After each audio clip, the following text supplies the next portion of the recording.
Yon, intro naman tayo mga kababayan, pero bago tayo magpatuloy sa ating pag-uusapan, babati muna ako ng magandang hapon sa aking mga subscribers dyan, sa aking mga viewers. Maraming salamat sa inyong suporta. Shoutout sa inyong lahat. Yun ang tuloy na tayo kagad sa ating pag-uusapan. Wala nang patumpik-tumpik pa.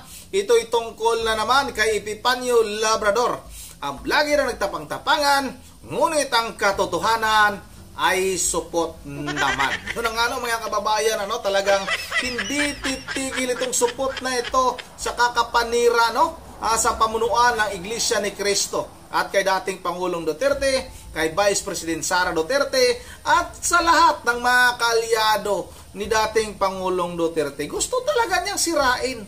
Gumagawa talaga ng imbentong kwentong kasinungalingan itong supot na ito. At tinawag niya pa na best friend daw niya siya kay Eduardo Manalo. Ang taas naman ang tingin mo sa sarili mo, boy. Hindi ka pa nga natutuli. Paano ka kilalanin ni kay Eduardo Manalo? Isatanas ka. Sa pananalita mo pa nga lang hindi ka nakatanggap-tanggap. Pasintabi pala sa mga bata, sa mga kabataan, na mga minor, pasintabi, Dahil itong tao na ito, itong si Epipanyo Labrador, ay talagang nasa kanya na lahat ng kasamaan, kabastusan, magnanakaw, wanted, kriminal, mga kababayan. Lahat ng kasamaan ay nasa supot na ito, mga kababayan. At talagang grabe.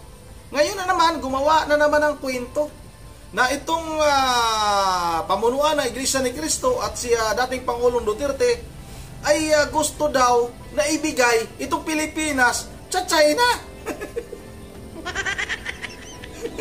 Grabe itong tao na itong gumagawa ng kwento. Tapos ngayon mga kababayan, alam na natin ngayon, dito sa video na ito, ay malalaman na natin kung sino ba talaga ang nasa likod nitong si Epipanyo Labrador o sa totoong buhay, Richard Palacio. Kaya pala ganito siya magsalita. Para ring aso.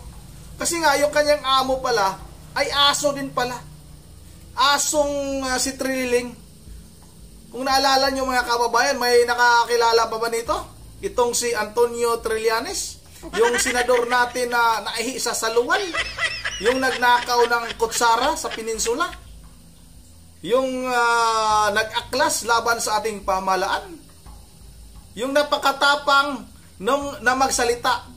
Pero katulad din pala nitong si Epipanyo Labrador na sobrang duwag. Magpatuloy nga, hindi nga kaya. Yun pa kayang makipaglaban. Yan si Trillanes mga kababayan, supot din yan. Maniwala kayo sa akin. Kaya sa video na ito mga kababayan, yung mga sinasabi niya na itong pamunuan ng Iglesia ni Cristo at si dating Pangulong Duterte ay nakikipagsabuatan sa China para maging China yung Pilipinas. May video tayo ipapakita. Lahat ng kanyang mga kasinungalingan, kukontrahin natin para naman mahimasmasan itong tao na ito. Ano ba talaga ang pakay nitong tao na ito? Bakit hindi pa ito magbitay sa sarili niya sa puno ng mangga? Kung ano-anong kasinungalingan. Pero darating din talaga ang araw na itong tao na ito ay makarma ito dahil sa kanyang pinagagawa. Yung mga tao na gumagawa ng kabutihan sa ating bansa, maraming natulungan, sinisira niya.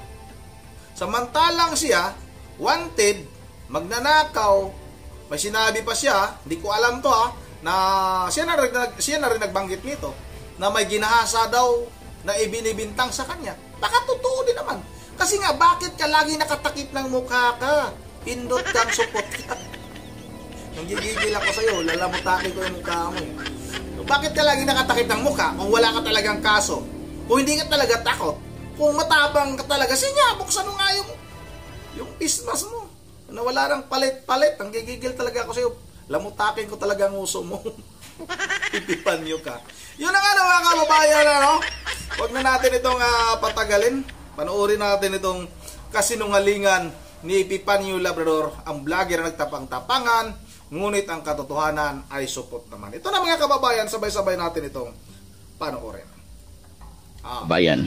Okay, sa araw na ito mga minamahal ko mga kababayan, sigurado ako magagalit na naman sa akin dito yung ating best friend, itong si Eduardo Manalo, na isang Mongoloid na leader ng reliyong Iglesia ni Manalo na Diablo. Hindi po Iglesia ni Cristo, kasi sa totoo lang, alam nyo, sa araw-araw po nating pagbablog dito, marami po ako nakakausap na ang dami palang tumiwalag na, no? Hindi sila itiniwalag.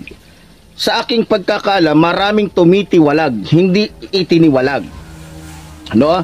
Pinapalabas lang po kasi ng Iglesia ni Manalo na Diablo na itiniwalag nila. Pero ang totoo, bawat taon, mas marami pala, o marami palang tumitiwalag dahil sa hindi nila nagugustuhan na pamamaraan ng Iglesia ni Eduardo Manalo na kulto. No? So, mayroong nagchat-chat sa akin, sa akin ng tanang buhay nila, ang kanilang karanasan. Sabi, may iba pa, kausap ko na 6 months lang sila nung sila ay talagang nabautismuhan na at naging totally Iglesia ni Manalo na, umalis na sila dahil nakikita nila tila hindi Iglesia ni Cristo yung napasukan nila, kundi parang isang mafia, parang isang grupo na kung saan ay talagang nagpapalakas sa kanilang impluensya, nagpapalakas sa kanilang kumbaga reliyon gamit ang kanilang malakultong pamamaraan. So dahil sa nabanggit na lang din natin na kulto, hindi naman nila pwedeng sabihin sinisiraan natin sila. Pati sa Google mababasa mo pag sinearch mo, di ba? Kaya sinabi kong kulto unang-una, kung sasabihin natin yung katotohanan dito, talagang alam ng iba yan, maging yung mga ministro, na yung original na Iglesia ni Cristo noon na nakarehistro nung wala pang World War II, yun yung tunay, no? Syempre, hindi porkat sinabi ko yun yung tunay, yung mga tunay na Iglesia ni Cristo na naniniwala sa kanya, sumusunod sa kanya, hindi na tunay. So dyan sa Iglesia ni Manalo, mayroong mga Iglesia ni Cristo dyan na tunay. Tunay, kaya nga yung iba dyan, dismayado talaga sa pamunuan ng Iglesia ni Manalo na Diablo. Ang iba, hindi lang makaalis dahil iba palang patakaran dyan. Kapag tumiwalag ka, sisiraan kanila. Kapag tumiwalag ka, lalong-lalo marami ka ng alam sa kanila, talagang makakaranas ka ng iba't ibang mga sa kanila. Tatakutin ka ng ganito, ganyan, magkakakaso ka ng ganito, ganyan, kagaya na po nangyari nung mga nakaraang mga taon pa, yung mga ministro na gusto na sanang umalis sa pamunuan ng Iglesia ni Manalo na Diablo. Ano nangyari? Yung iba, kinidnap. Di ba? Kinidnap nila. I-search nyo. Mga ministro ng Iglesia ni Cristo, kinidnap. I-search nyo yan. Sabi, pag wala kayong na-search, titigil na ako dito. Diba? Tinakot. Yung iba nga, nag-abroad pa Diba? Kasi nga, dahil sa takot. Dahil sa malamapia na galawan ng Iglesia ni Manalo na Diablo. Ngayon, pag-usapan natin yung tungkol sa China. Tara. Bakit ba ito yung gusto kong i-topic ngayon? May kinalaman po kasi ngayon, at may kinalaman po talaga pala, ang Iglesia ni Manalo na kulto. Kung maalala ninyo, noong panahon po ni Rodrigo Roa Duterte na isa ring Diablo, tinulungan po ng bansang China itong si Rodrigo Roa Duterte. At syempre, alam naman natin, di ba, na merong kasunduan ng China at si Rodrigo Roa Duterte na ibigay ang bansang ito o ipasakop ang bansang ito sa bansang China.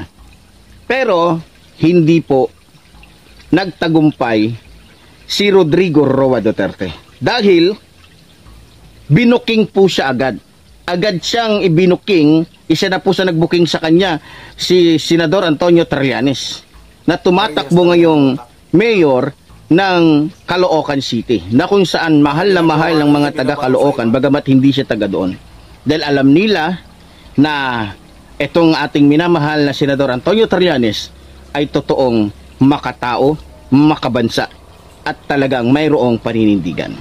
Ngayon, dahil sa palpak at hindi nagwagi si Rodrigo Roa Duterte na matulungan ang China na masakop ang bansang ito, alam niyo ba na nag-alok ng trilyones ang China sa iglesia ni Manalo na Diablo?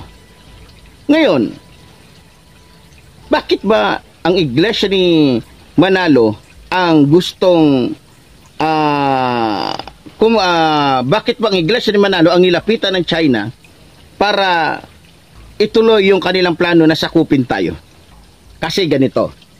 Ano yan? Nakita kasi ng China na dito sa ating bansa, kapag mayroong iglesia ni Manalo, karamihan dyan, mga minamahal ko mga kababayan, kumbaga, pag may iglesia ni Manalo, may mga politikong kayang-kaya nilang ipanalo. Kaya nga sila ang nilalapitan ng mga politikong sakim sa pera at kapangyarihan. Di ba? So, ganito. Nakita kasi ng China na kung ang iglesia ni Manalo ang kanilang magiging kasabwat para masakop nila ang bansang ito, madali. Dahil pwedeng gamitin ng iglesia ni Manalo yung kanilang impluensya, yung kanilang pamamaraan para maraming mga politiko na mahahalal na kontrolado nila. Sana makuha ninyo. Nakita ng China na kung ang mga membro ng Iglesia ni Cristo ang mahahalal ng pagka-mayor, congressman, at gobernador, at iba pa, maaring makontrol ito ng bansang China dahil sa kanilang nagiging usapin o transaksyon. Halimbawa,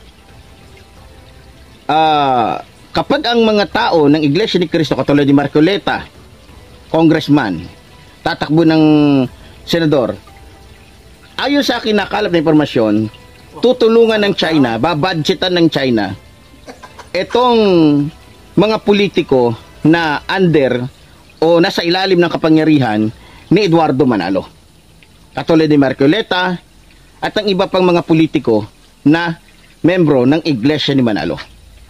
Ngayon, pagka yung mga membro kasapi ni Rodrigo Roa Duterte ay nanalo,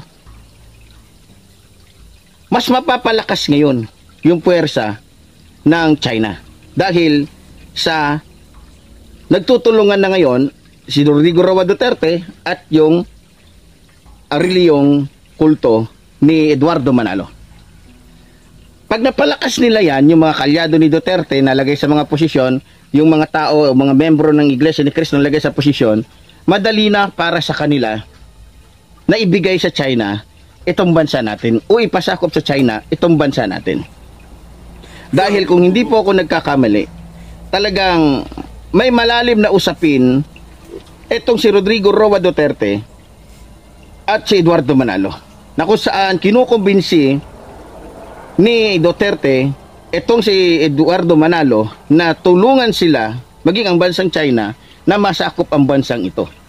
Ngayon, pagka mas marami ang mga membro ng Iglesia ni Cristo ng mga politiko ang nanalo at marami sa mga kalyado ni Rodrigo Roa Duterte ang mananalo, maaari na silang magsagawa o gumawa ng hakbang para madaling masakop o madaling ipasakop ang bansang ito sa bansang China. Yun ang mga kababayan, mga imbindong kasinungalingan. Naalala ko pala yung sinabi nito na itong mga membro, mga kaanib ng Iglesia ni Cristo ay humihingi ng pabor sa mga namumuno. Ay halimbawa natin, kaya Presidente Bangag Marcos Jr. Humihingi daw ng pabor para makaupo. Para talagang mayroon daw impluwensya. May impluwensya naman talaga itong Iglesia ni Cristo. Nainggit lang talaga ito. Si Congressman Marcoleta.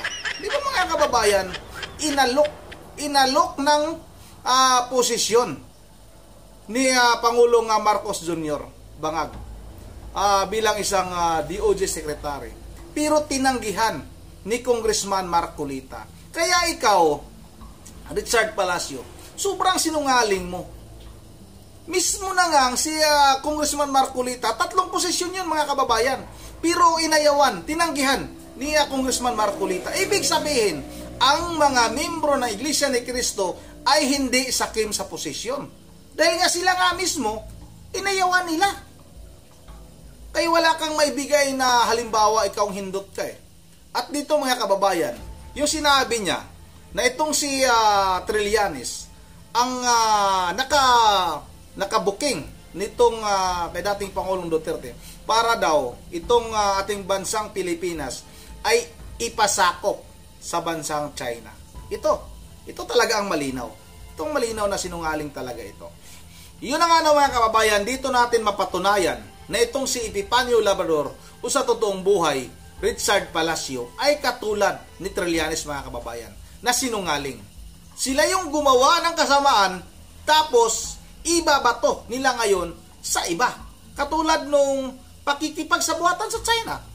Sino ba ang unang nakipagsabuatan sa China? Di ba itong si Trillanes? Kung maalala ninyo, nag-hook out ito sa Senado. Dahil nga, nabuking ito ni Manong Johnny Enrile mga kababayan. Na ilang bisis pala ito na tumawid papuntang China. May video tayo dito para talagang mapatunayan natin na itong bupol na ito, itong hindot na ito, itong supot na ito, ay gumagawa lang talaga ng kwento at yung kanilang mga ginagawang kasamaan ay gusto nilang ibato sa iba. Kasi may karanasan sila.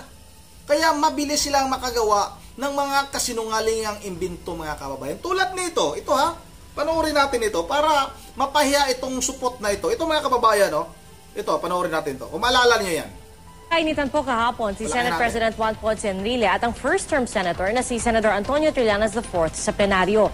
Ang pinagmulan, iringan sa isyu ng paghahati ng Camarines Sur at kinalaunan. Nauwi po ang kanilang sagutan sa umuloy pagkiling ni Trillanes sa China bilang back-channel negotiator ng Pilipinas sa isyu tungkol sa West Philippine Sea. Balita hatid ni Jam Cesante. Nag-walk out si Senador Antonio Trillanes IV sa sesyon ng Senado. Nangyari ito kasunod ng sagutan nila ni Senador Juan Ponce Enrile nang tangkaing ilahad ng Senate President ang mga detalye ng pakikipagpulong ni Trillanes kay Philippine Ambassador to China, Sonia Brady. You went to China, you asked the Ambassador of the Philippines there, Madam Brady, for a meeting, and you said, do not take notes during our conversation. And you called the Secretary of Foreign Affairs a traitor. In fact, you told me that he committed treason.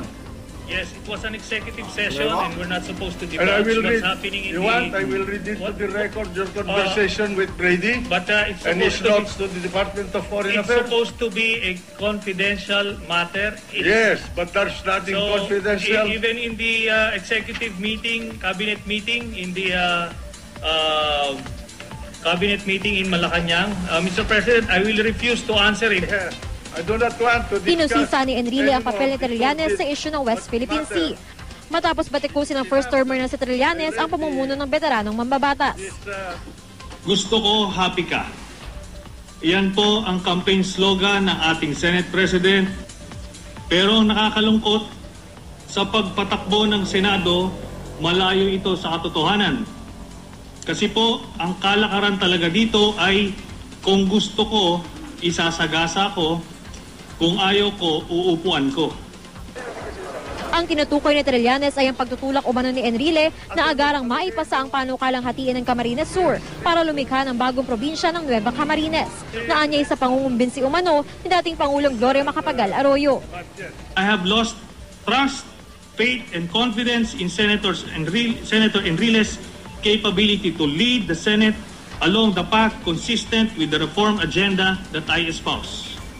I therefore manifest that I am leaving the majority and consequently joining the minority effective this day. Sabi naman ni Enrile, ang mga batikos si Trillanes ay posibleng para pagtakpan ng lumabas ng balita na si Trillanes ang back-channel negotiator sa usapan ng China at Pilipinas tungkol sa West Philippine Sea. Kaya nang mag-walkout si Trillanes ay idinetalye pa rin ni Enrile ang pinag-usapan ni Trillanes at Ambassador Brady. Kabilang ang pahayag umano ni Trillanes na walang pakialam ang mga tao kung mapa sa atin ang panatag show. Pilipino ba yan? Makabayan ba yan? My God, what kind of a senator is this? Trillanes told the Chinese that we cannot enforce our coastal protection. Tila may pahiwatig din daw ng paggampi si Trillanes sa China batay sa notes ni Brady. Pinoy did not know of the arrangements being made by the senator. Imagine talking to an enemy of a potential enemy of this country 16 times. What did he discuss with these people? Who initiated the discussion? Did he or did they? Did they pay for his trip to Beijing? Huh? He should answer. That's why he could not be here because I'm going to ask him. My God, this guy is a fraud. Trillanes wanted everything that was happening in Scarborough to be made secret so that it will protect the interest of the Chinese. Inihayag pa ni Enrile na batay pa rin sa sulat ni Brady, binatikos umano ni Trillanes si Foreign Affairs Secretary Albert Del Rosario. Oh, di ba?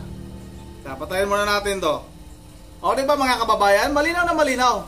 Lag-walk out itong si Trililing. Dahil nga, nabuking siya ni Manong Johnny Enrile. Sino ba talaga ang gusto na mapasakop yung Pilipinas sa China? Di ba? Yung kanyang amo. Tapos ibinabato niya ngayon kay dating Pangulong Duterte. Si dating Pangulong Duterte, nung umupo siya, yung Scarborough, nandoon na yung mga Chinese. Dahil nga itong si Trillanes, ilang bisis? 16 o 17? Tapos, ibibintang niya ngayon, parehas niya talaga sila ng kanyang amo. Gumagawa sila ng kalukuhan, tapos pag nabuking na sila, ibabato nila ngayon sa iba. Para sila yung magiging malinis. Katulad nitong ginagawa nitong si Epifanio Labrador, mga kababayan. Gumagawa ng krimen, gumagawa ng panghutot, namimira sa kanyang mga taga-suporta, tapos ngayon, binabato na naman niya sa INC. Yung kanyang mga ginagawang kasamaan, para magmukhang masama din yung kanyang binabato, yun yung ginagamit niya. Talagang ikaw supot ka talagang hindi ka makakalusot sa akin, supot ka. Kung magpatuloy ka, makakalusot ka sa akin, pero hanggat hindi ka magpapatuloy, Epifanio Labrador, hindi ka makakalusot sa akin. Hindi ka makakalusot kay Ronde News TV. Tandaan mo yan. Ikaw supot ka. Yun ang alam na natin kung sino yung amo nitong tao na ito. Ikaw, Richard Palacio, lumiliit lalo yung mundo mo. Yun ang dito na lang muna at bago tayo magtatapos, ay mag-shoutout lang muna ako, no? May nagpa-shoutout din pala sa akin dito. Basahin ko lang. Nasaan ba yun, ha? Sana ba yun? Tika lang, ha? Kasi hindi ko ito nabasa noong nakarang araw. Nagpa-shoutout dito. Pa-shoutout, Lodge next video. FGR Dabin Automation. Yun ako, shoutout kay FGR Dabin Automation, ha. Maraming salamat sa iyong panonood. Shoutout na rin, ha. Shoutout na rin kay Ma'am Bird Jeff Religious ng Pulilan, Bulacan. Kay Kuko, kay Yuri at kay Dion sa kanyang mga apo, Shoutout na rin kay Ma'am Joyce. Ma'am Joyce, di ko nakuha yung Gcash, ni Epifanio Labrador. Hindi ko nakuha, hindi ko nakita dito kung saan komento mo na ilagay yung Gcash, hindi ko makita, Ma'am Joyce. Maraming salamat, ha. Pero titingnan ko pa rin, babasahin ko pa rin. Binabasa ko naman yung mga komento. Hindi ko nakita. Shout out na rin kay Mama Idisa Borbia, shout out, ha. Shout out na rin kay Jeremy Laurea. Siya ang gumawa ng kwento. Totoo talaga yan. Siya talaga ang gumagawa ng kwento. Gumagawa lang ng kwento para makapanira. Tao pa ba yan? Hindi ba hayop talaga yan? Shout out kay si Hungayin. Nandito naman si Hungayin. Oh, Hungayin. Kumusta na? Ito yung Ito yung katiwala ni Richard Palacio. Shout out kay Bensilina Quisa. Hindi mananalo ang mga kamalian sa harap ng ating makapangyarihang Diyos namin. Yan ang ano. Shout out na rin kay Leonora Nopuinti. Proud I Insipo. Yun ako, shout out na rin kay Member Jeffery Diyos sa Pulilan, Bulacan. From Pulilan, Bulacan, Ronde TV nyo. Ingat lagi at more bless. Maraming salamat, Member G. Shout out na rin kay Wele Hernandez. Sa Diyos na po namin ipinaubaya, sabi ng Panginoong Diyos, sa akin ang paghihiganti. Shout out na rin kay Beverly Halali. Sabi niya, itiki araw-araw, may nagpapadala sa kanya. Tapos, ito papadala sa kanya. Yun ang ano. O, shout out na rin kay, ito na, ginapin ko na to Ika na nagalit sa akin, hindi ko nabasahin yun kasi nabasa ko na ulit. Nabasa ko na yun. Shout out na rin kay Victoria Baluyot, Tago ng tago, naihina sa saluwal. Totoo yan, idol. Victoria Baluyot. Shout out na rin kay GC Masula. Shout out sigurado na yan, sir. Shout out na rin kay Maria Villa Ogalisco. Ang galing mo talaga. Ipipan yung labraring kontak mo lahat ng, sana yon, matataas na opisyal ng gobyerno. At yung mukontak pa sila sa'yo. Ikaw na talaga ang praning. Diyos ko. Hindi, ito shout out na rin kay Binok TV Binokit TV. Hindi po hitman si kay Eduardo. Si Panyong ang tumudas kay Percy Bro. Kasi siya lang ang may kakayahan.